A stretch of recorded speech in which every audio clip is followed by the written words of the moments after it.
Rakyat Malaysia, mesti hampa ingat kan, baru-baru ni berita lapor dua bekas pegawai ahli parlimen DAP, Teresa Kok, direman atas dakwaan meminta dan menerima rasuah RM500,000 wang rakyat melibatkan dana wang rakyat RM1,500,000. Dana ini, saudara, bertujuan pembelian smartboard untuk beberapa sekolah di Kuala Lumpur. Jadi hari ini ada berita yang sangat menarik, di mana Puan Zakarsi ni mendedahkan bahawa salah seorang pegawai khas ahli parlimen DAP ni, dia bagi tahu, dia kata dia hanya mengikut arahan Teresa Kok tanpa syarat. Saudara, saya keliru Ustaz hari ni. Bukankah sebelum ni ahli parlimen DAP ni dia bagi tahu kepada rakyat Malaysia, dia kata dia tak pernah meluluskan peruntukan itu dan syarikat yang mengeluarkan invoice tu pun tidak wujud.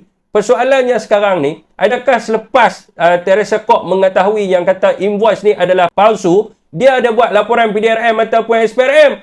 Kenapa ahli parlimen DAP ni tidak buat laporan dan adukan salah laku pegawai dia sendiri? Jika benda tu benar, saya setujulah dengan Puan Zakarsi ni, di mana bekas pegawai ahli parlimen DAP ni perlu membuktikan kebenaran untuk mencuci nama dia sendiri. Dia boleh hadir dan tunjukkan bukti-bukti kepada rakyat Malaysia bahawa dia hanya bertindak mengikut arahan ahli parlimen DAP iaitu Teresa Kok. Apakah pandangan rakyat Malaysia? Hampa setuju tak dengan benda ni?